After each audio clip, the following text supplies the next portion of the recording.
नमस्कार, आप देख रहे हैं हल्ला बोल। आपके साथ मैं हूं चित्रा त्रिपाठी। लोकसभा चुनाव में क्या अब की बार धर्म के नाम पर ही उम्मीदवारों को वोट की उम्मीद है?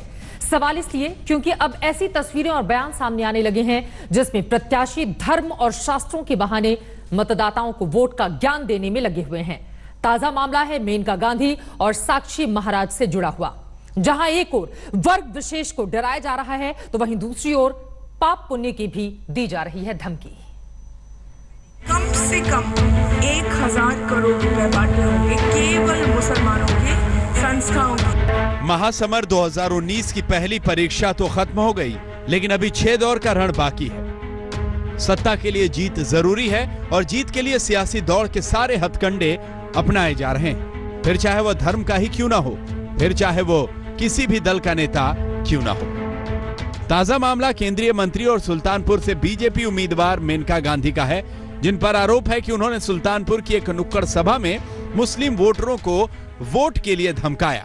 वीडियो वायरल हो गया है जिसमें चुनाव के बाद नतीजों को भुगतने की धमकी है। फाउंडेशन से मैंने कम से कम 1000 करोड़ रुपए बांटे होंगे केवल मुसलमानों के संस्थाओं के, ताकि वो फले फूले। ये सवाल ये है कि आप लोग जब आते हो मदद के लिए तो इलेक्शन के टाइम जब आप कहोगे बाबा नहीं, हम भाजपा को नहीं देंगे, हम कोई भी पार्टी को दे देंगे जिससे भाजपा हारेगी, तो हमारा दिल भी टूटता है। सिर्फ मेनका ही नहीं, उन्नाव में बीजेपी के उम्मीदवार साक्षी महाराज ने तो एक कदम और आगे बढ़ते हुए वोटरों को पाप पुण्य और शास्त्र का हवाला देकर वोट के लिए डराया। और एक सन्यासी आपके दरवाजे पर आया है, और सन्यासी जब किसी के दरवाजे पर आता है, भिक्षा मांगता है, कोई बात याचना करता है, अगर उसकी बात नहीं मानी जाती है तो जानते हैं वो सन्यासी गृहस्थी के पुण्य ले जाता है और अपने पाप दे के चला जाता है। शास्त्र में लिखा है, मैं शास्त्रोक्त बात कह रहा हूँ। हालांकि साक्षी के बयान को आचार संहिता का उल्लंघन मानते हुए मुकदमा भी दर्ज हो गया है, लेकिन धर्म के नाम पर वोट की उगाही करने वाले नेताओं की फहरिस्त सिर्फ बीजेपी में ही खत्म नहीं होती। मायावती से लेकर आजम खान भी इस कतार में खड़े हैं। तो ये अपने आप में एक रिप्रेजेंटेशन ऑफ पीपल्स एक्ट का उल्लंघन है। खुद ये अपने आप में एक करप्ट प्रैक्टिस है और यही काम ये करते हैं। और सन्यासी लोग तो यही कहेंगे, वोट नहीं दोगे तो हमारे जो भी दोष हैं वो आपको लगेंगे। तो इसका मतलब जनता को गुमराह कर रहे हैं। साक्षी जी सन्यासी हैं, उनको वोट मिलता रहा है, इस बार भी वोट मिलेगा और उनकी समाज में बड़ी पैठ है। वो एक अपने अंदाज में कह रहे थे, उनका मकसद कोई किसी को शराब देने का नहीं था। धर्म के नाम पर वोट की उगाही अब तक बंद कमरों में या चोरी छिपे ज्यादा होती थी, लेकिन अब मामला खुल्लम खुल्ला है। आयोग भी धमकी चेतावनी देकर उम्मीदवारों को अपनी भूमिका तो निभाता है, लेकिन इसका असर कितना होता है ये भी किसी से छिपा नहीं। सुल्तानपुर से आलोक श्रीवास्तव, उन्नाव से विशाल सिंह चौहान के साथ आज तक ब्यूरो। धर्म के नाम पर वोट मांगना पूरी तरह से गलत है। सुप्रीम कोर्ट की ओर से 2017 में स्पष्ट दिशा निर्देश इसको लेकर जारी किए गए, लेकिन नेता हैं कि मानते नहीं।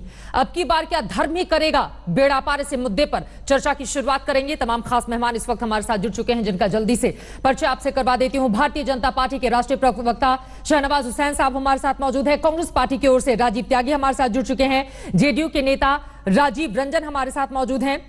डॉक्टर एमएच खान बीएसपी की ओर से जुड़ चुके हैं। अनुराग भदौरिया थोड़ी देर में समाजवादी पार्टी से हमारे साथ जुड़ने वाले हैं। शहनवाज साहब, सबसे पहले आपसे ही मेरा सवाल, धर्म की धमकी से क्या बीजेपी को मिलेगा वोट?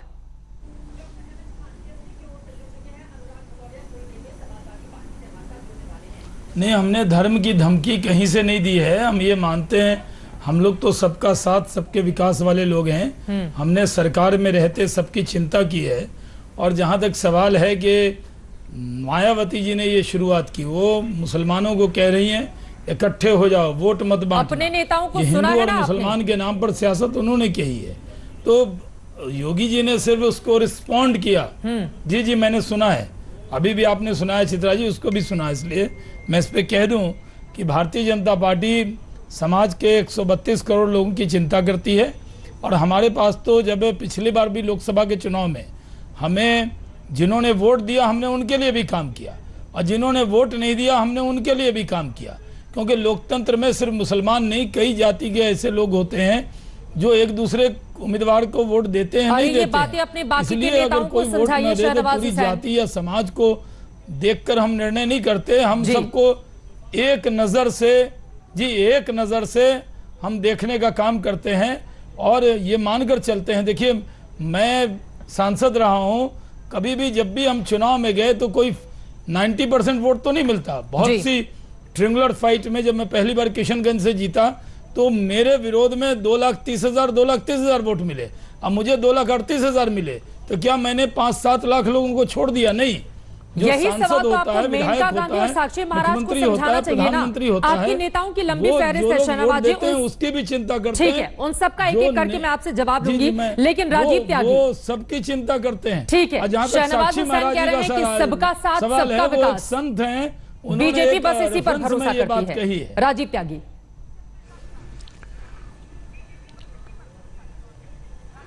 देखिए चित्रा जी, सबसे पहले मैं राजेश कुमार पटेल जो बांदा के अनुदेशक शिक्षक थे, उन्होंने आज फांसी लगा ली है तनख्वाह न मिलने की वजह से। उनकी आत्मा की शांति की प्रार्थना करता हूँ। प्रियंका गांधी जी ने भी आज ट्वीट किया उनके लिए, और ये बहुत दुखद है। अब मैं विषय पे आता हूँ। बहुत स्पष्ट कहना चाहता हूँ, भारतीय जनता पार्टी जब सब तरफ से फेल हो गई तो धर्म को बीच में लेके आती है, लेकिन ये भूल गई कि 1952 से लेकर के अब तक जितने चुनाव हमारे देश में हुए हैं, प्रत्येक चुनाव में अलग मुद्दा रहा है। धर्म का मामला और सांप्रदायिकता का मामला परवान पर 2014 में चढ़ा, और 2014 में भारतीय जनता पार्टी ने एक फसल काटने का काम किया सांप्रदायिकता के आधार पर, और उसमें फिर विकास का एक कहीं ना कहीं उसने मुलम्मा चढ़ाने का काम किया। लेकिन आज भारतीय जनता पार्टी की विकास की चादर इतनी फट गई है कि अगर वो राफेल को ढकती है राजीव तो त्यागी, नोटबंदी ये चमकने बयान लगती है। किसका है? देश के संसाधनों पर पहला हक मुसलमानों का है, यह बयान किसका है? राजीव त्यागी,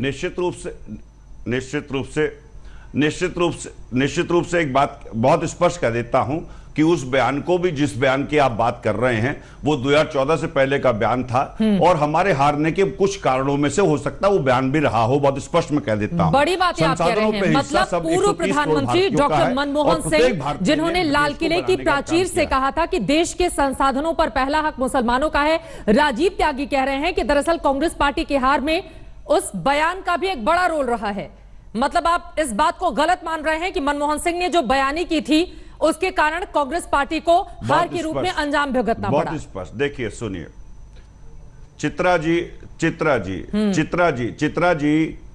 जी, प्रजातंत्र की यही खूबसूरती है कि हम लोगों को अपनी चीजों को करेक्ट करने का समय प्रजातंत्र देता है, और करेक्शन करने में कभी भी कोई भी व्यक्ति छोटा नहीं होता, कोई संस्था छोटी नहीं होती है। मुझे कंप्लीट करने दीजिए। मैंने बहुत स्पष्ट कहा था कि भारतीय जनता पार्टी, जब भारतीय जनता पार्टी की विकास की चादर फट गई है, और विकास की चादर जब वो राफेल ढकने की कोशिश करती है तो नोटबंदी दिखने लगती है, नोटबंदी को ढकती है तो किसानों की आत्महत्या दिखने लगती है, किसानों की आत्महत्या को ढकती है तो बेरोजगारी दिखने लगती है, बेरोजगारी को ढकती है तो पेट्रोल डीजल की कीमतें दिखने लगती है, पेट्रोल डीजल की कीमतों को ढकती है तो पाकिस्तान के जो सैनिकों की शहादत दिखने लगती है, और अलग अलग जगहों के हिसाब से अपने आप को परिवर्तित कर देते हैं रंग रूप में।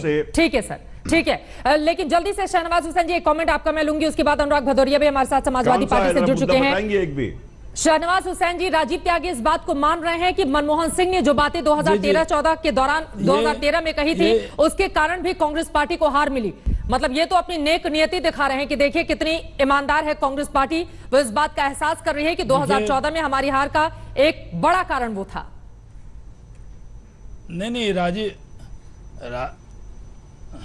देखिए, कांग्रेस में राजीव त्यागी जी को अपनी बात को भी पार्टी की बात कहते हैं। मैं मानता हूं अगर राजीव त्यागी जी कह रहे हैं तो मनमोहन सिंह जी को उस बयान के लिए माफी मांग लेनी चाहिए, और ये कहना चाहिए कि मैंने गलत कहा है। और राजीव त्यागी जी अगर कह रहे होंगे तो जिम्मेदारी से कह रहे होंगे।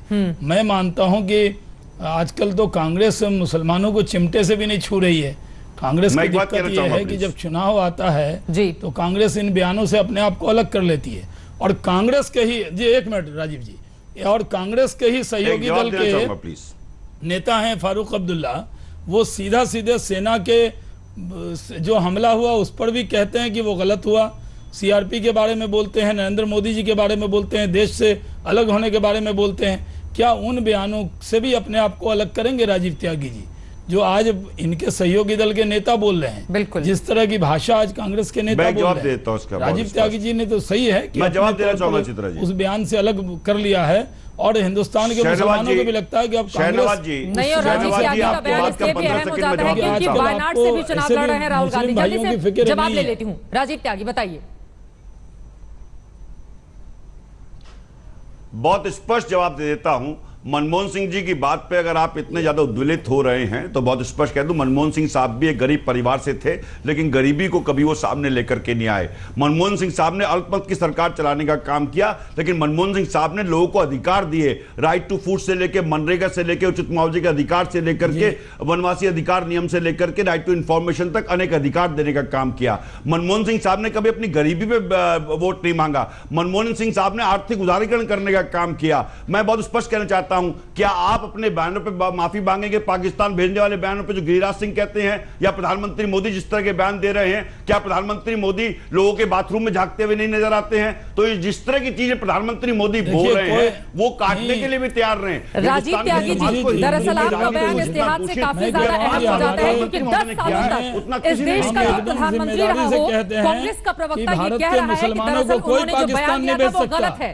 राजीव त्यागी, आपका बयान बहुत अहम है, इसको आप हल्के में मत लीजिए, और ये सिर्फ जिम्मेदारी से कहते मुंह से हैं निकल गई बात नहीं हो सकती है। चलिए ठीक है, मैं बीएसपी को लेकर आना चाहूंगी। एमएस खान साहब, ठीक है, मैं राजीव किसी भी त्यागी बात को हल्के में नहीं लेता हूं, लौटूंगी, और मैं किसी भी बात को हल्के में नहीं लेता हूं। नहीं, इसलिए कह दूं कि भारत यही के तो सवाल है मुसलमानों कि को पूर्व अगर कोई प्रधानमंत्री के ऐसा उस भी बयान नेता को हो लेकर जो आप कह चाहे रहे हैं कि कि वो उन्होंने भेजा गलती कर दी है, आपसे पूछ और सकता हूं, शहनवाज हुसैन जो सवाल खड़े कर रहे हैं कि क्या वो माफी मांगेंगे, ये भी अपने क्या आप कहेंगे में है। आप? प्रधानमंत्री जिस तरह के बयान विरोधियों के बारे में देते हैं, उनके बारे में क्या कहेंगे आप? निकालने उगलने का सपना देखना बंद कर खान दीजिए। साहब, तो हिंदू, मुस्लिम, सिख, ईसाई सबको अधिकार दिए हैं। प्रत्येक देशवासी को अधिकार देने का काम किया मनमोहन सिंह साहब ने। क्या मनमोहन सिंह साहब की उस बात को भूल जाएंगे आप? कहाँ अधिकार दिया आपने? मनमोहन तो सिंह साहब को हिंदू देश की सेवा मुस्लिम जो उन्होंने को, की, आर्थिक सिख रूप से, ईसाई को आर्थिक रूप से देश को बंटवारा सबल करके करने का शासन काम किया है। क्या उसको आपने भूल तो जाएंगे सिर्फ आप? बांटो और आपकी राज सरकार किया ने है। 5 साल में क्या आपने किया? कहाँ उनकी फिक्र की है? जब आपको सूट होता है चित्रा जी, मैं आपको कह दूं कि जब इस देश में हम एक एक करके अपनी बात रखेंगे तो शायद एक दूसरे को ज्यादा समझ पाएंगे। ठीक है, आप दोनों की बात हो गई, अब मैं बाकी के अन्य मेहमानों को भी लाना चाहूंगी। एमएच खान साहब, मतलब योगी जी ने बजरंग बली को अगर दलित बता दिया तो मायावती तो लपकने लगी है उसको वोट के लिए। एक तरफ मुसलमानों से वोट मांग रही है तो दूसरी तरफ कह रही है कि क्योंकि दलित है, हनुमान जी इस वजह से गठजोड़ से अब नतीजे बहुत अच्छे निकले। क्या यही बस बाकी रह गया है बीएसपी के लिए? पूरे देश के नागरिकों को ये मानते हैं कि वो बेहतर हैं। हिंदुस्तान के ठीक है, मुसलमानों अब को जरा कितना दूसरों को भी डराना मौका रोक दीजिए। लेंगे। ठीक है, आप लोगों की खुदा बात हो से गई। डरने वाली खान साहब, कौम किसी नेता से, किसी पार्टी बिल्कुल से नहीं डरेगी। ये हिंदू हिंदू वो मुस्लिम अब मत करिए, सबका डिबेट साथ, बैठ सबके करके। विकास के नारे के शहनवाज साथ हुसैन, हैं, देश वो के- खुदा से डरते देश हैं, के वो नागरिकों की बात आपके बयानों करेंगे, से नहीं डरेंगे। शहनवाज हुसैन जी, राजीव त्यागी जी, एमएच खान हमारे साथ जुड़े हुए हैं, उनका जवाब ले लेते हैं। आप दोनों के पास मैं लौटूंगी, मैं लौटूंगी आप दोनों के पास। यदि आप हिंदू के इतने बड़े हिमायती थे, राम मंदिर का निर्माण क्यों नहीं किया? गंगा साफ क्यों नहीं हुई? हमने अपनी बारी का इंतजार करिए। राजीव त्यागी, हो गई बात, हो गई बात। राजीव त्यागी, हो गई बात। शहनवाज जी, आपके पास भी आ रही है। खान साहब बोलिए जल्दी मुसलमान को से। ठीक है, सियासत आपने किया है। आप बताइए, हिंदुस्तान का मुसलमान गरीब है, पिछड़ा है। इन दोनों लोगों का ऑडियो क्या डाउन बोले कर इसमें? दीजिए, आवाज ये में दोनों क्या किसी की नहीं चित्रा सुनेंगे, जी? खासतौर से क्या राजीव बोले, त्यागी जी। कैसे बोले? एमएच खान साहब, मतलब अगर योगी जी ने माफी भी मांग ली, उन्होंने कहा कि अब आगे इस तरह का बयान मैं नहीं दूंगा, तो उसके बावजूद एक तरफ जहां मुसलमानों से वोट मांगने पहुंच जाती है मायावती, दूसरी तरफ कहती हैं कि चूंकि दलित हैं हनुमान जी और अब इस गठजोड़ से बहुत अच्छे नतीजे निकलेंगे 2019 के चुनाव में। ये क्या है? बीएसपी के पास सिर्फ यही बाकी रह गया है। ये देखिए चित्रा जी, आज उन्होंने फिर दोबारा कहा, तब माफी मांगी है। आपको याद होगा राजस्थान के चुनाव में उन्होंने कहा था हनुमान जी दलित हैं। उसी के बाद भारतीय जनता पार्टी का बयान आया कि हनुमान जी जाटव हैं, हनुमान जी क्या नाम है मुसलमान हैं, हनुमान जी जो है जाट हैं। ये सारे बयान एक साल पहले आ चुके हैं। आज माफी मांग रहे हैं, चुनाव आयोग को डंडा पड़ा तो अरे मायावती जी कैसे हम तो कह रहे हैं हमारा सर्वजन हित है। 4 बार मुख्यमंत्री रही हैं, अपने कामकाज के आधार पर क्यों नहीं मांगती हैं वोट?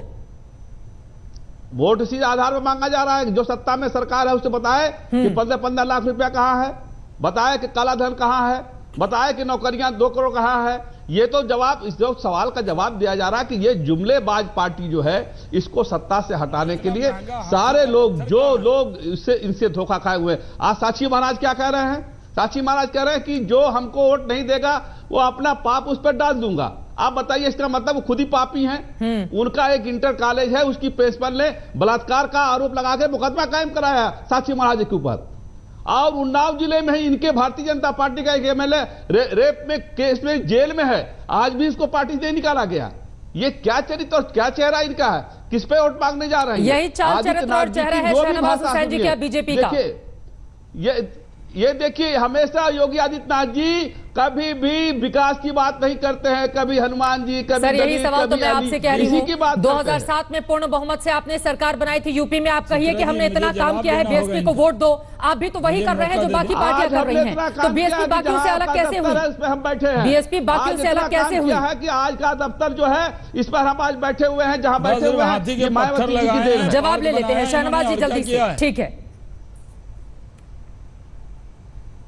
अब आपके पास जवाब नहीं शहनवाज साहब, हाथी के पत्थर बहुत बात हो गई, हाथी के पत्थर तो कई बार बात हो गई, जीरो हुई थी। अब वही आप बात और अगर पिछले जनाब खान साहब जवाब से क्यों डर रहे हैं मेरे से? मैं कह रहा हूँ क्या करूंगा, मैं वो नहीं कह रहा भाई, पत्थर नहीं कह रहा। अब पहले से क्यों परसेप्शन बनाए? मैं जवाब दे रहा हूँ आपको। पिछली बार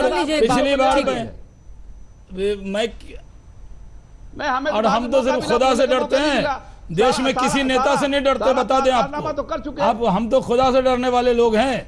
आपको मैं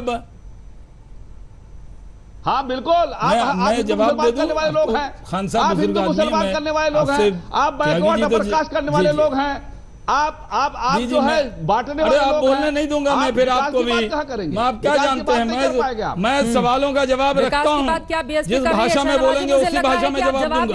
आप लोग के साथ दिक्कत ये है, पिछली बार 0 मिला था।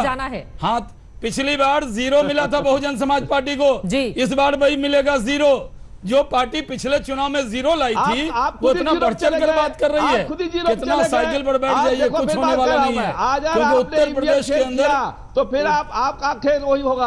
आप तो खुद ही 0 पे चले गए थे, आप भी तो चुनाव लड़े थे, आप कहाँ गए थे? चलिए ठीक है एमएस खान साहब, ऐसे व्यक्तिगत नहीं, आप पार्टी को लेकर हम टिप्पणी करेंगे, दूसरे पर तो शायद ज्यादा ठीक होगा। ठीक है, ठीक है। अगर आप ना जीते तो ईवीएम बहुत खराब है, आप लोगों को यही लगता है। आप लोग अभी से हार का बहाना तलाश रहे हैं, मैं जानता हूँ बाद में आप ईवीएम। चलिए राजीव रंजन को मैं बीच में लाना चाहूंगी। राजीव जी, धर्म के नाम पर ही वोट की उगाही होगी क्या? और जिस गठबंधन का आप हिस्सा हैं उसके तमाम नेताओं की ऐसी लंबी फहरिस्त है जो एक के बाद एक इस बात को लेकर बयान दे रहे हैं। ठीक है राजीव रंजन जी, देखिए इस बात को नकारा नहीं जा सकता है कि विवादित बयानों से राजनेताओं को बचना चाहिए, चाहे वो हमारे अलायंस में हो या जो तथाकथित महागठबंधन या यूनाइटेड प्रोग्रेसिव अलायंस, जहां भी जो लोग हैं, कहीं ना कहीं एक पॉजिटिव एजेंडे के साथ सार्वजनिक जीवन में जो आम लोगों की कठिनाइयां हैं उससे दो चार होने का निश्चय हम सबों को करना होगा। लेकिन मैं एक बात जरूर कहूंगा, यहाँ पैनल में कांग्रेस के प्रवक्ता बैठे हैं, अभी वायनाड के कारण केरल काफी सुर्खियों में है और केरल में इनका जो गठजोड़ है IUML और केरल कांग्रेस के साथ है। IUML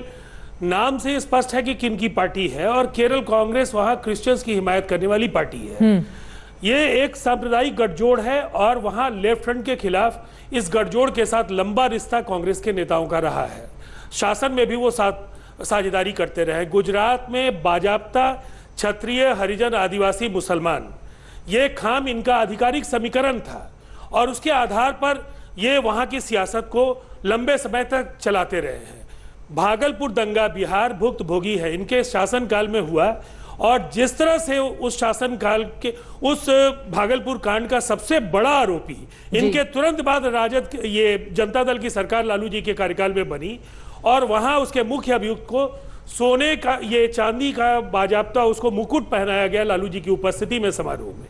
तो ये जो धर्मनिरपेक्षता का जो चोला इन लोगों के ऊपर है वो बहुजन समाज पार्टी से भी पूछ लीजिए कि तिलक तराजू और तलवार वाली बात कौन लोग करते थे और आज मुसलमानों को भारतीय जनता पार्टी को वोट करने से मना करने वाले कौन लोग। लेकिन आप लोग भी जब टिकट बांटते हैं तो जाति का तो खूब ख्याल रखते हैं ना राजीव रंजन जी, बांटने की कोशिश में जाति धर्म तो आप लोग भी देखते हैं, तो आप लोग भी दूसरी पार्टियों से अलग और इतर तो है नहीं। मैंने लेकिन कांग्रेस पार्टी पर आपने सवाल किया है, अनुराग भदौरिया के पास मैं तुरंत जाऊंगी, जल्दी से राजीव त्यागी आप जवाब दे दीजिए। ठीक है, ऐसे विवादित बयानों से बचना चाहिए। ठीक है, हमने काम किया है देश में जो ये 5 चोला कुछ वर्षों की और बोल रहे चमकदार हैं, दिल में उपलब्धियां कुछ और है हैं, इनके। विवादित बयानों का कोई मतलब नहीं है। ऐसे भी एक बड़े अंतर से देश में नरेंद्र मोदी जी के नेतृत्व में एक बार फिर सरकार बनने जा रही है, ठीक है। और हमारे राज्य में 2 बड़े हाँ। परफॉर्मेंस की उगलबंदी के सामने बेबस है विपक्ष। यार, राजेश मैं जवाब जी, देना ठीक चाहूंगा है। 14 वर्षों का जल्दी से। सपने कार्यकाल देखो और यार। नरेंद्र मोदी जी के शासन के 5 वर्ष, तो हमें करने की जरूरत ही नहीं है कुछ और।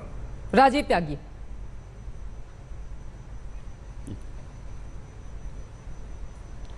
देखिए, जो मेरे मित्र ने बात उठाई कि खाम की बात उठाई, आईयूएमएल की बात उठाई केरला में, कांग्रेस पार्टी की ये विशेषता कि प्रत्येक प्रश्न का जवाब कांग्रेस पार्टी डिबेट में भी देती है, जब सरकार में रहती तब भी देती है, जब विपक्ष में बैठती है तब भी बात करती है, प्रेस कॉन्फ्रेंस भी करती है। मोदी जी ने एक भी प्रेस कॉन्फ्रेंस 5 साल में नहीं की। लेकिन बहुत स्पष्ट मैं कहना चाहता हूं, प्लीज अनुराग जी कंप्लीट कर दूं।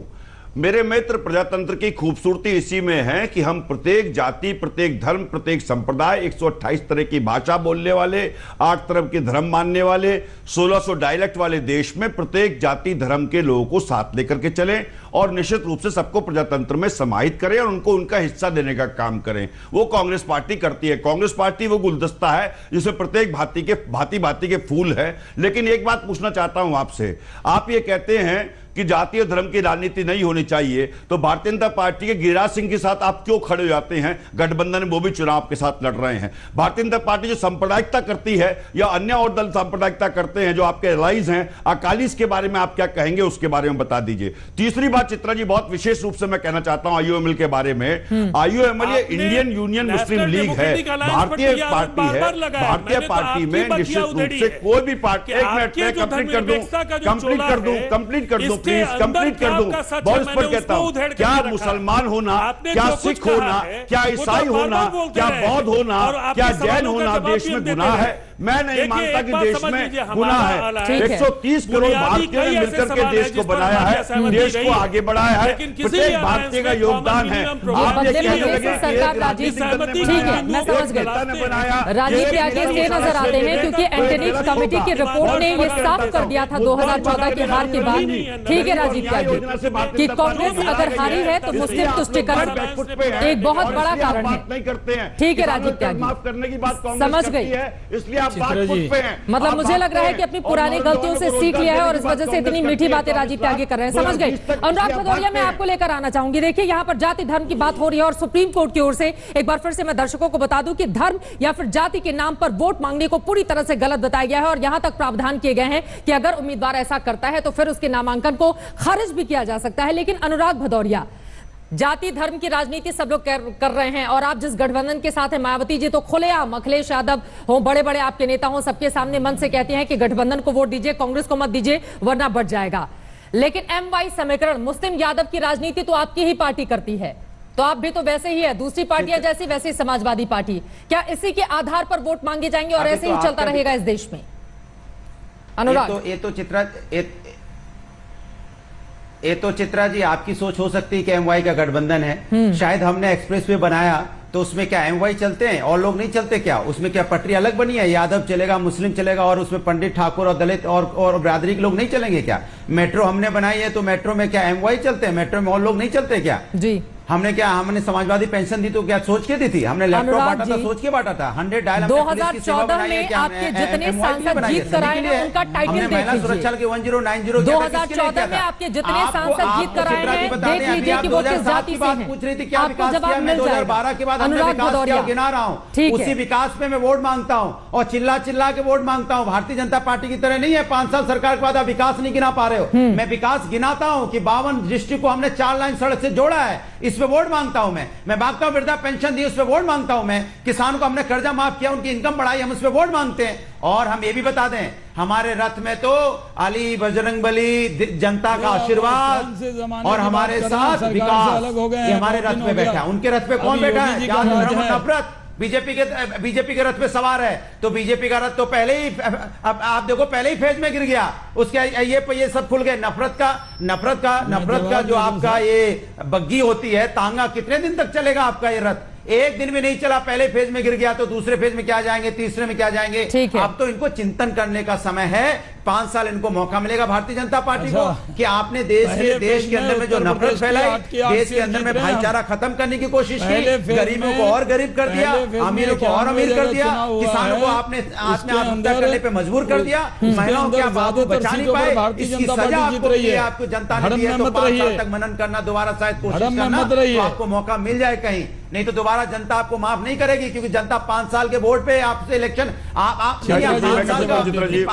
5 साल के कार्यकाल पे आप वोट मांगने जा रहे हो कि आप जाति धर्म पे वोट मांग रहे हो? आप मन से खड़े होगे प्रधानमंत्री जी। अरे यही बात मायावती जी को समझाते हैं अनुराग भदौरिया, इसके मतलब जो ज्ञान आप बीजेपी को दे रहे हैं यही ज्ञान मायावती जी को भी देते हैं।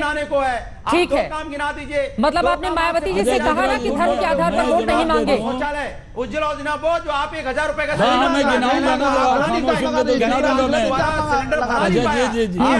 लगा रही हैं, क्या दिया देश को आपने? फर्जी आपने साइन करा के दे दिए। आपने सिर्फ देश को झूठ बोला है और हिंदुस्तान को ठगने की कोशिश की है। अब जनता आपको बताएगी जब इलेक्शन है, तो इलेक्शन में आप घबराए हो, परेशान हुए, घूम रहे इधर-उधर। राजीव त्यागी लौटूंगी, आपके पास जवाब ले लेती हूँ शहनवाज हुसैन। ठीक है, दूसरा भी हारोगे, तीसरा भी हारोगे, जनता ने तय कर लिया। ये इसको हरा के बैठा देना है। इनके रथ पे सिर्फ और सिर्फ नफरत है। राजीव त्यागी जवाब ले लेती हूँ। चुनाव में समाजवादी पार्टी अपने कामकाज को गिना रही है। शहनवाज हुसैन जी, आपके पास क्या है? ठीक है, पिछले जी शर्मा जी काम गिनाए ना, शर्मा जी काम बताइए। चलिए 1 to 1 कर लेते हैं, काम बताइए आप, 5 काम बताइए जनता के पास में। हाँ, मैं काम भी गिना रहा हूँ। हमने 8 करोड़ लोगों को गैस सिलेंडर दिया, 16 करोड़ से ज्यादा लोगों को मुद्रा लोन दिया। इस देश के अंदर, उत्तर प्रदेश के अंदर 4 चांद लगाया है। आपने जो रोड बताया ना भदौरिया जी, उसमें भारी भ्रष्टाचार हुआ, अब इसकी जांच हो रही है। अब मैंने सुन लिया ना, मैं बता रहा हूँ, उत्तर प्रदेश में गुंडा राज जो था उसको मुक्त किया, अन्य राज्य में हत्याएं होती हो। उत्तर प्रदेश के अंदर हमने गुंडों को या तो ऊपर पहुंचा दिया या राज छोड़ने पर मजबूर कर दिया। आज उत्तर प्रदेश में कोई गुंडा राज नहीं है, आज उत्तर एकदम नहीं है। उत्तर प्रदेश में योगी जी के नाम से डर लगता है गुंडों को, उनको लगता है ठीक है। धर्म के नाम पर वोट मांगना क्या जीत की गारंटी है? और अपनी जुबान चलाकर ही 2019 क्या जीतेंगे राजनेता? इसी सवाल पर हल्ला बोल में लगातार हम बहस कर रहे हैं। आपको बता दें, अली बजरंगबली की जो जंग पिछले कई दिनों से चल रही है, उसमें मायावती ने अब नया बयान दिया है। उन्होंने कहा है, योगी जी ने बजरंगबली को मेरी जाति का बताया है और हमारी इस गठजोड़ से अब बहुत अच्छा नतीजा निकलेगा। किन किन नेताओं ने इस तरह के बयान दिए हैं? योगी आदित्यनाथ, मायावती और आजम खान को सुनिए, उसके बाद चर्चा में हम आगे बढ़ेंगे। जो इन्होंने हमारे गठबंधन के बारे में इशारा करते हुए ये कहा है कि यदि इनके अली हैं तो हमारे बजरंगबली हैं, ये इन्होंने कहा है। लेकिन इस संबंध में मैं इनको ये कहना चाहती हूँ कि हमारे अली भी हैं और बजरंगबली भी हैं, अर्थात हमारे ये दोनों अपने ही हैं और इन दोनों में से कोई भी गैर नहीं। इसलिए हमें अली भी चाहिए और बजरंगबली भी चाहिए। आपने परसों सहारनपुर में सुश्री मायावती जी का भाषण पढ़ा होगा। अपने भाषण में मायावती जी क्या कह रही हैं? अपने भाषण में वो कहती हैं कि हमें केवल मुस्लिम वोट मिल जाए तो बाकी गठबंधन को और वोट नहीं चाहिए। और मैं भी आपसे कहना चाहता हूं भाइयों बहनों कि अगर कांग्रेस को अली पर, सपा बसपा को अली पर विश्वास है, हमें भी बजरंगबली पर विश्वास है। अब क्या हो रहा है? एक तरफ अली है, दूसरी तरफ बजरंगबली है। बता, वोट मांगने का तरीका है, अली और बजरंगबली पे वोट मांगोगे, कब्रिस्तान और शमशान पर वोट मांगोगे, ईद और दिवाली पर बिजली कितनी आती है कितनी नहीं आती है इस पर वोट मांगोगे। इस बात पर वोट मांगे 5 साल तक हिंदुस्तान के 130 करोड़ आदमियों को झूठ बोला और धोखा दिया। मौका मिला है तुम्हें एक फैसला लेने का, जालिम से बदला लेने का। बहुत से लोग एक जगह आ गए, 3 सियासी जमातों का गठजोड़ हुआ है, समाजवादी पार्टी, बहुजन समाज पार्टी और राष्ट्रीय लोकदल। बोलो साथ हो गए?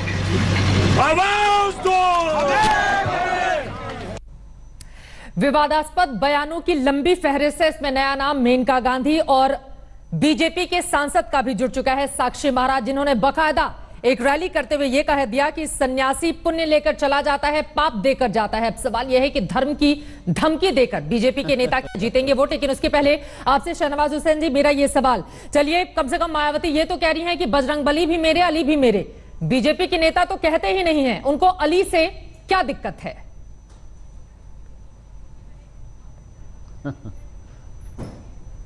उनसे विकास के बारे देखिए, में हजरत 5 अली साल का विकास क्या किया वही बता देना की कम से बहुत कम। सम्मान है।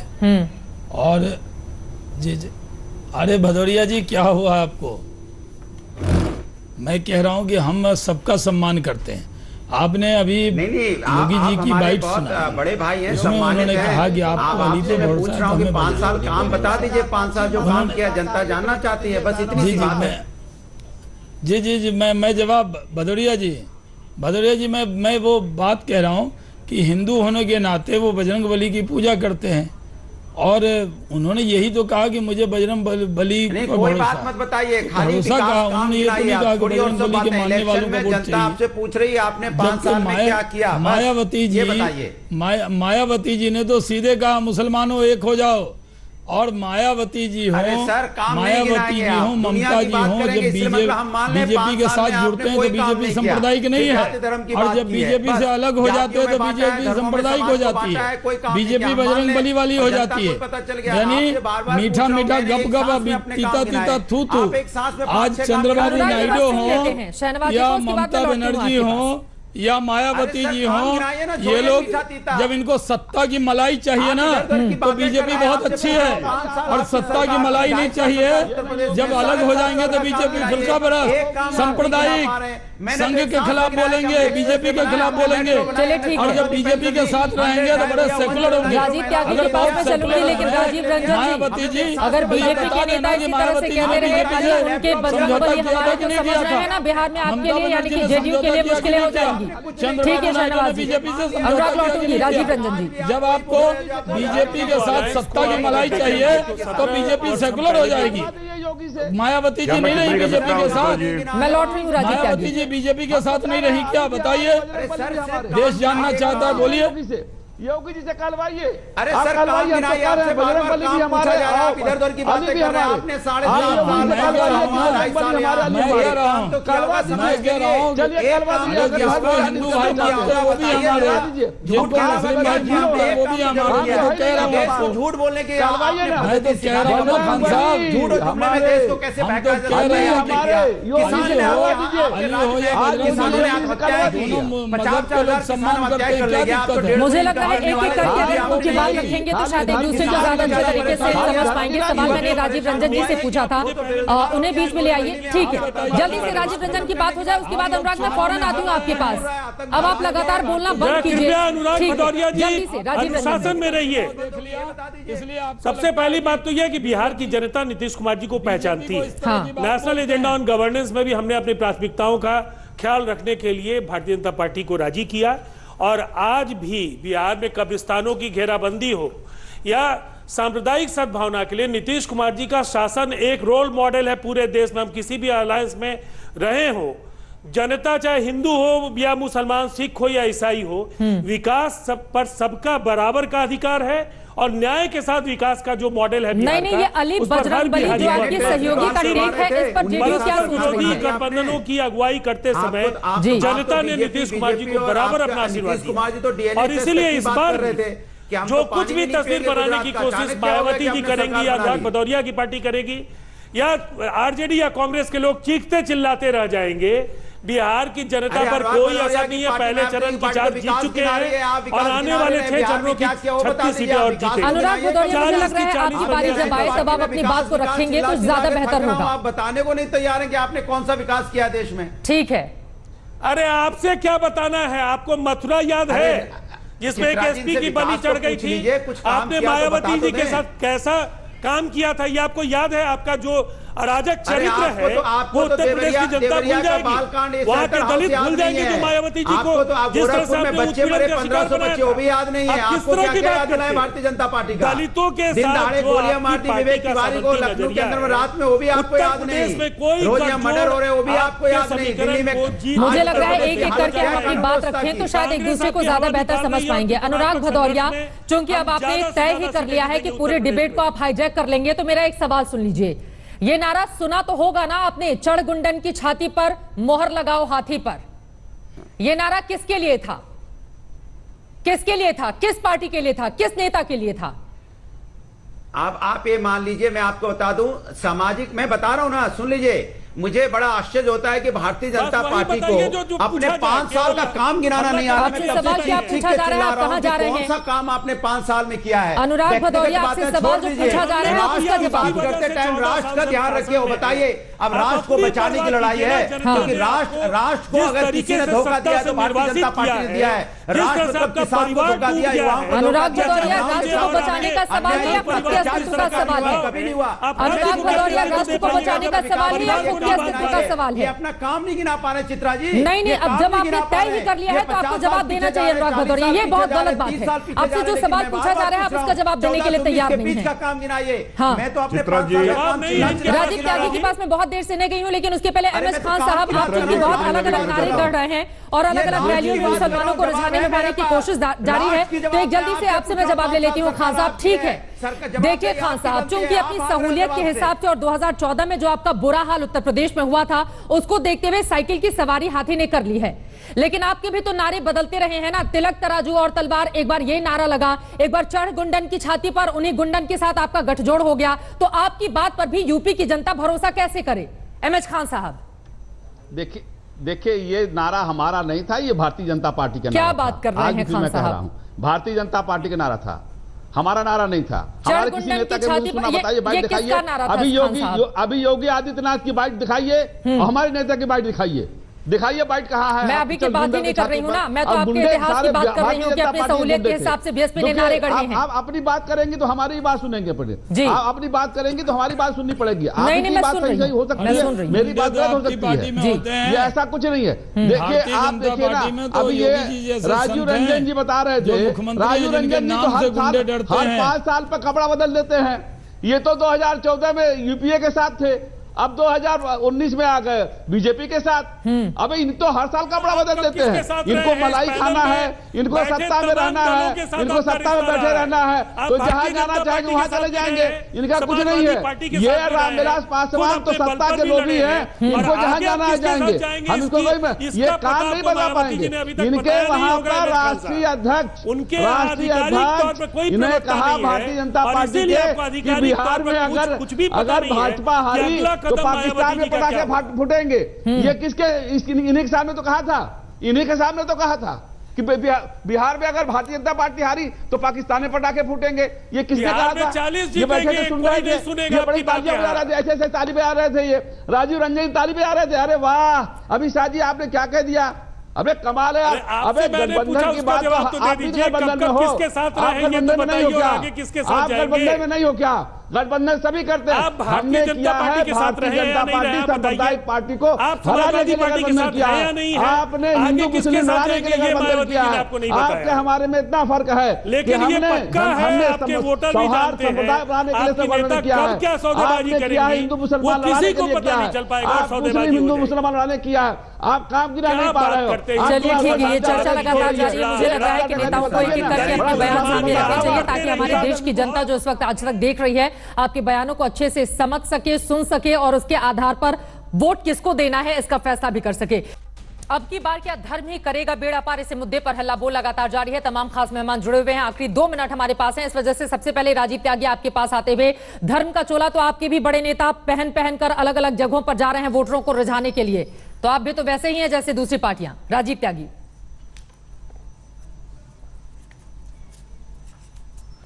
मैं ये नहीं मानता कि कांग्रेस पार्टी कभी भी धर्म का चोला पहनती है। कांग्रेस पार्टी भारतीयता का चोला पहनती है और कांग्रेस पार्टी भारतीयता को रिप्रेजेंट करती है। जब मोदी जी के पास और योगी जी के पास अचीवमेंट बताने के लिए कुछ नहीं है तो छदम राष्ट्रवाद धर्म के पीछे छुपने का काम कर रहे हैं। योगी जी से मेरा सवाल है कि 14,000 करोड़ रुपए गन्ने किसानों का बकाया है, क्यों नहीं दे दिया? अनुदेशक शिक्षकों को 17,000 रुपए क्यों नहीं दे दिया? आशा वर्कर्स को बेहतर जीवन क्यों नहीं दे दिया? 1.5 करोड़ नौजवानों को रोजगार क्यों नहीं दे दिया? उधर मोदी जी के बारे में सिर्फ इतना ही कहना चाहूंगा, हम एक गाना सुनते थे चित्रा जी, झुमका गिरा रे बरेली के बाजार में, लेकिन झुमके की जब जुमला हो गया, जुमला गिरा रे व्यापारी के व्यापार पे, जुमला गिरा रे किसान के संसार पे, जुमला गिरा रे नौजवान के रोजगार पे। तो 5 साल से जो मोदी सरकार ने बोया है वो काटने का समय आ गया है। आप धर्म का कितना ही चोला ओढ़ लीजिए, छदम राष्ट्रवाद का कितना ही चोला ओढ़ लीजिए, लेकिन लोग पूछेंगे कि 250 किलो आरडीएक्स कैसे आ गया जम्मू कश्मीर में, तो 45 जवान शहीद हो गए। लोग पूछेंगे राम मंदिर के निर्माण का क्या हुआ, लोग पूछेंगे नौजवानों के रोजगार का क्या हुआ, हो गई आपकी बात। राजीव रंजन जी, चूंकि शहनवाज हुसैन इस वक्त तकनीकी कुछ दिक्कत आ गई, मैं चाहूंगी इसका जवाब आप दीजिए। पार्टी को क्षेत्रीय दल तवज्जो नहीं दे रहे हैं। इनकी पार्टी के अंदर कोई नेतृत्व उभर करके नहीं आया। देश की जनाकांक्षाओं को पूरा कर पाने में ये पूरी तरह से असफल है। इसलिए ये चुनाव एक तरफा है, कोई मुकाबला नहीं है, एक तरफा। 400 सीट इस बार, यही इस बार की परिस्थिति है और कांग्रेस के लिए हो सकता है इतिहास का सबसे छोटे टोटल पर। चलिए ठीक है राजीव जी, अब ये आपका आत्मविश्वास है या फिर ओवर कॉन्फिडेंट हो गई है एनडीए? कोई धर्म के नाम पर वोट की उगाही कर रहा है, कोई धर्म की धमकी देकर वोटरों को अपने पक्ष में करना चाहता है। अब सवाल यह है कि क्या इसी धर्म के नाम पर राजनीति करके अपनी सियासत को चमकाएंगे 2019 में राजनेता? जनता इसको किस रूप में ले रही है, इसका जवाब आपको देना है, क्योंकि सुप्रीम कोर्ट की ये सीधे सीधे गाइडलाइन है, ये आदेश है, ये निर्देश है कि धर्म और जाति के नाम पर वोट हासिल नहीं किए जा सकते। चलिए इसी के साथ अल्लाह बोल में आज के लिए बस इतना ही। देश और दुनिया की हर बड़ी खबर के लिए आप देखते रहिए आज तक। आगे देश तक में बड़ी खबरों के साथ फौरन लौटेंगे। लेटेस्ट खबरों के लिए यूं ही देखते रहिए आज तक और इस वीडियो के पसंद आने पर लाइक, शेयर एंड सब्सक्राइब करना ना भूलें।